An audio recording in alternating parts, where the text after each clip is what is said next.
First of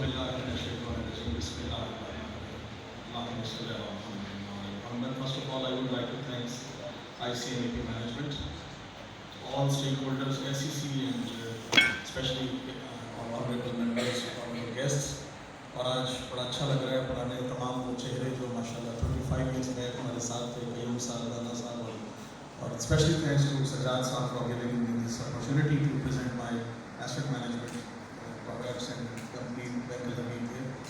10 से 12 minute में कोशिश करूँगा क्योंकि अभी यहाँ वैसे भी कहा जाता है कि दस्तरखान के और आपके दरमियान वक्त कम से कम रहना चाहिए ताकि ज़्यादा लोग जो है वो इस चीज़ से ना देखें। तो अगर आप इजाज़त दें तो मैं प्रेजेंट कर सकूँ, बट आपकी ऑडियंस जितनी हमारी है वो थोड़ा सा बस मेन जो चीज़ें आप लोगों ने कवर कर दी हैं, मेरा जो काम है वो इसी पॉइंट से मैं थोड़ा सा सब्जेक्ट को चेंज कर रहा हूँ कि म्यूचुअल फंड्स, इन्वेस्टमेंट्स और in context of sustainable finance with respect to ESG। ये मेरा टॉपिक रहेगा। इसमें फर्स्ट ऑफ ऑल पहली स्लाइड है, इससे अगर नेक्स्ट आप लोग नेक्स्ट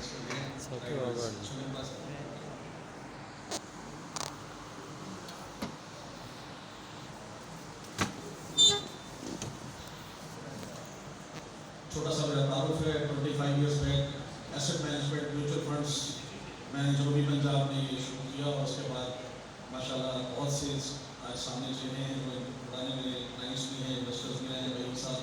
और उन दिनों में मार्केट जो थी वो 1300-1200 के इंडेक्स के ऊपर चलती थी।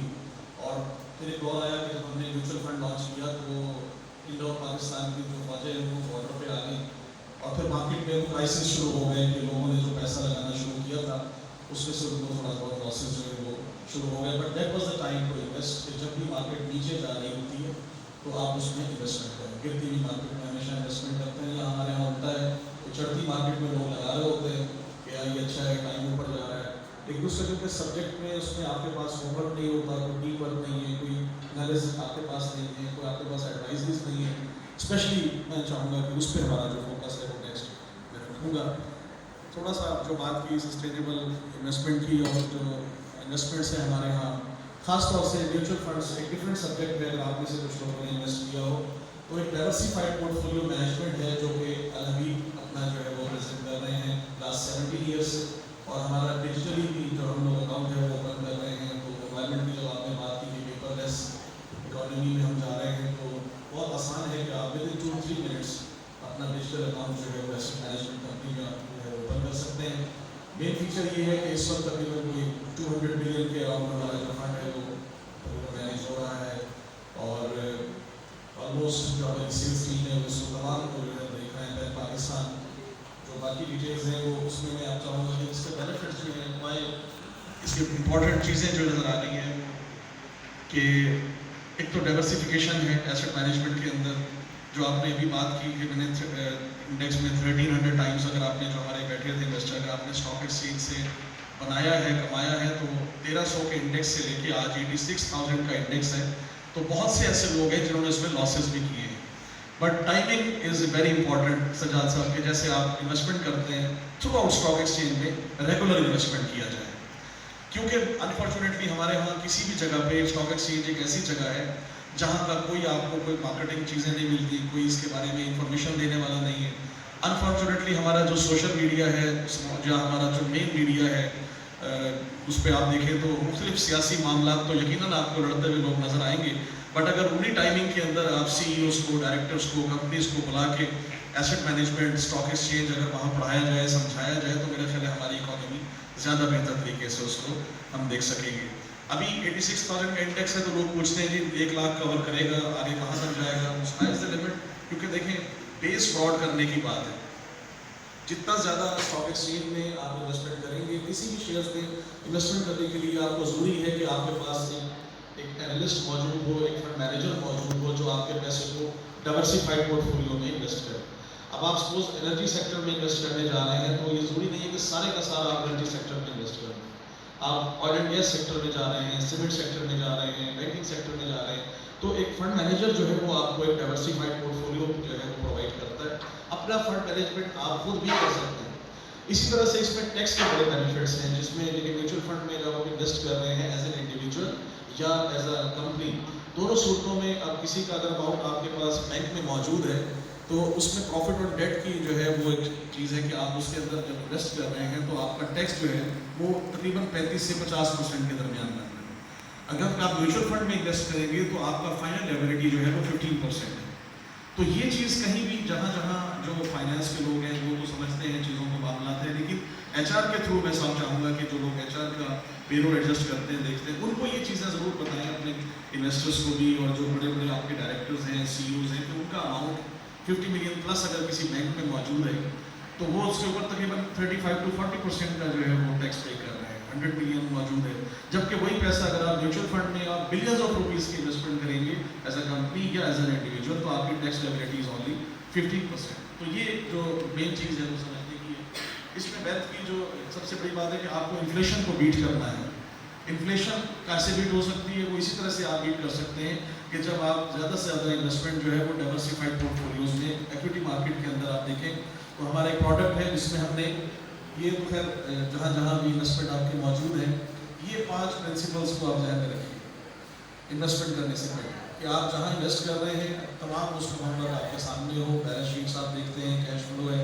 अब जैसे ये एग्जांपल एक क्लाइंट ने दी तो मेरे पास बहुत से ऐसे क्लाइंट हैं जिन्होंने डायरेक्ट स्टॉक एक्सचेंज में इन्वेस्ट किया और रिस्क उठाया और नुकसान किया।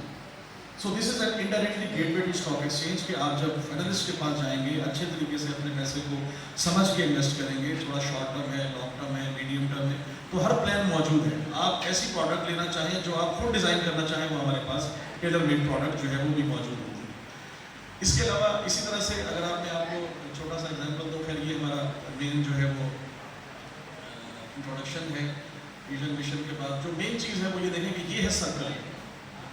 बेसिकली इस सर्कल को आप देखें तो ये आप देख रहे हैं कि इक्विटी मार्केट में, मनी मार्केट में, फिक्स प्राइसेस में और फिर वॉलंटरी पेंशन स्कीम जो कि बिल्कुल डिफरेंट चीज़ है। आजकल आपको मालूम है यूपी गवर्नमेंट ने और पंजाब गवर्नमेंट ने ये ऑलरेडी सारे कानून पास कर दिए हैं कि आप पेंशन फंड जो है वो इन्वेस्टमेंट अपना ओपन करेगा, जो भी नया गवर्नमेंट का एम्प्लॉई आएगा उसका जो रिटायरमेंट फंड्स हैं वो खत्म होगा।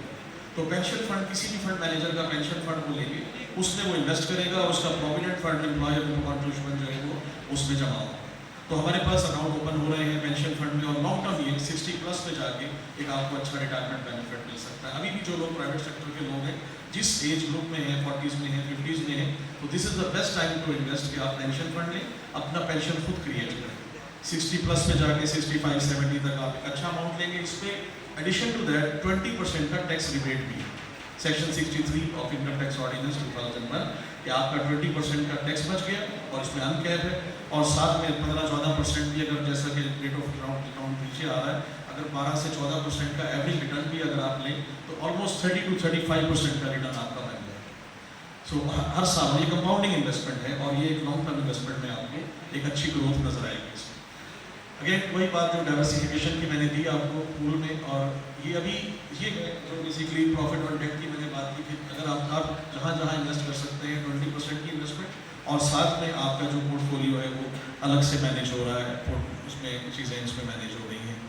वीपीएस में वॉलंटरी पेंशन स्कीम की तरफ जो है कि why to invest in VPS, इसमें ही क्यों इन्वेस्ट किया है। इसमें से ज़्यादा 2-3 चीज़ें जो है बड़ी इंपॉर्टेंट है, मैं विद इन 4 मिनट्स इंशाल्लाह सरप्राइज करूँगा। एक तो ये है कि एक तो लॉन्ग टर्म ग्रोथ है, टैक्स का बेनिफिट है, और दूसरा ये है कि इसमें आप रेगुलरली इन्वेस्ट कर सकते हैं। This is voluntary not mandatory. आप अपनी मर्जी से जो भी पेंशन आप क्रिएट करना चाहें, जो फंड आप अपना मैनेज कर रहे हैं, इक्विटी मार्केट का, मनी मार्केट में आप इन्वेस्ट कर रहे हैं, दोनों का एसेट एलोकेशन फंड मैनेज हो रहा है, तो जहाँ जहाँ से फंड है वो according to market situation market में वो फंड मैनेज कर रहे हैं और फंड मैनेजर आपको बेटर रिटर्न बना के उसका दे रहे हैं। इसी तरह से ओपन एंड फंड्स हैं, इसमें जो टैक्स बेनिफिट मैंने बताया कि ये सैलरी स्लैब बने हुए हैं।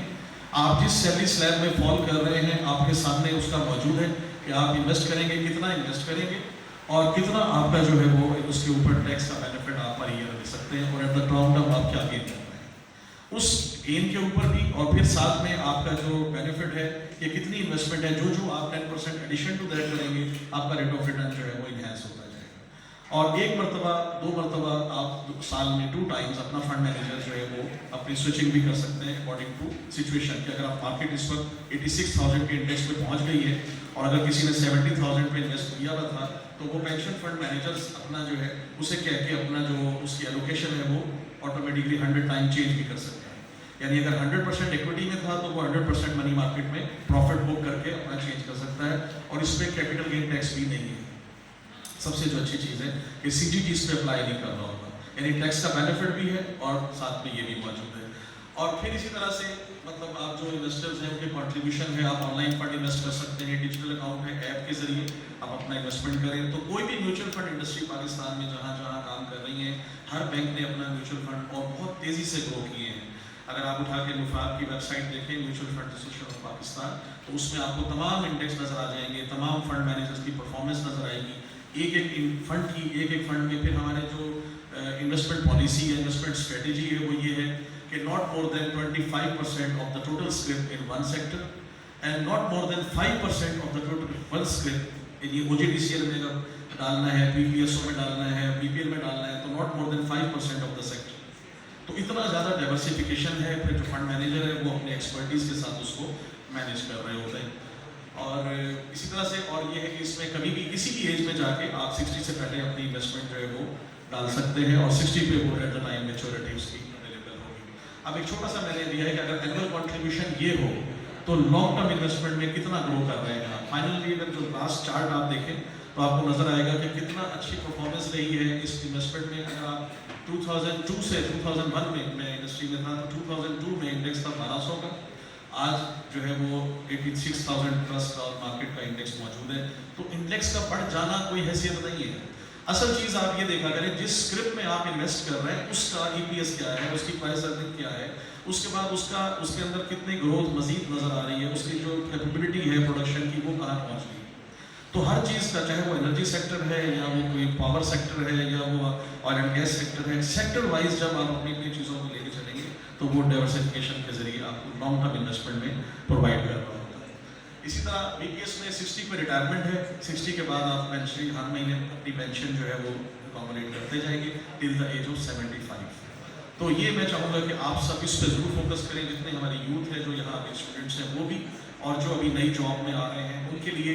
क्योंकि मैं छोटी सी मिसाल दूँ कि मैंने 2005 में BPS रूल्स आए थे, उसके बाद अमेंडेड रूल हुए, तो मैंने फर्स्ट टाइम अपना प्रोविडेंट फंड, एम्प्लॉय कॉन्ट्रीब्यूशन और एम्प्लॉयर कॉन्ट्रीब्यूशन वो उठा के अपने पेंशन फंड स्कीम में लगा था, और वो हर महीने जो है मेरी सेविंग ऑटोमेटिकली वो डलती थी। उसमें मुझे टैक्स का भी बेनिफिट मिल रहा था हर साल। और जब मैंने लास्ट ईयर 3 साल 4 साल पहले अपने बेटे को UK भेजा फॉर फर्दर स्टडीज़, तो मुझे उसमें से आप यकीन कीजिए कि वो अगर 100 रुपये में मेरी टोटल इन्वेस्टमेंट की प्रिंसिपल, तो मैं वो 700 रुपये उसमें से कमा चुका था। तो ये लॉन्ग टर्म ग्रोथ है और मुझे ज़्यादा बैंक से बोरो करने की जरूरत नहीं पड़ी। तो ये एक छोटी सी मिसाल आपको दूँ कि अगर अभी से आप सोच लें कि मार्केट का इंडेक्स जो है वो बड़ा, इंडेक्स की कोई हैसियत नहीं, 200,000 पे भी इंडेक्स चला जा सकता है। क्या है कि जितना बेस ब्रॉड होगी, जितना मार्केट में कंपनीज लिस्ट होगी, जितना पेड अप कैपिटल उनका बढ़ेगा, उतना ज़्यादा मार्केट के अंदर जो है वो, और फिर जितने म्यूचुअल फंड पिछले 7 साल से आप देखें पाकिस्तान में 20 ईयर्स हुआ अभी mutual fund industry private sector की जो थी वो आए हैं, और ग्रोथ देखिए कि मार्केट में कहाँ से कहाँ पहुँचे। तो नेक्स्ट 20 ईयर्स में अगर आप देखें तो ये इंडेक्स कहीं से कहीं पहुँचेगी। फिर फॉरेन इन्वेस्टर्स पाकिस्तान में इन्वेस्ट कर रहे हैं, इनडायरेक्टली हमारे फंड मैनेजर्स के पास उनकी इन्वेस्टमेंट होती है, वो हम उनको SMA का मैंडेट देख रहे हैं। सेपरेटली मैनेज अकाउंट्स है हमारे पास, पूरे का पूरा हम अकाउंट फंड अकाउंटिंग जो है वो हम बाकायदा डिपार्टमेंट है वो उसका पूरा फंड मैनेज कर रहे हैं। तो हमारे यहाँ मिनिमम 1,000 रुपीज़ 1,000 रुपीज़ से भी एक इन्वेस्टर जो है वो पेंशन फंड में इन्वेस्ट कर सकता है, ओपन एंड फंड में, और ग्रेजुअली वो अपने अमाउंट को बढ़ा सकता है। Finally thank you so much. कोई इससे रिलेटेड क्वेश्चन होगा तो हम इंशाल्लाह session, thank you so much.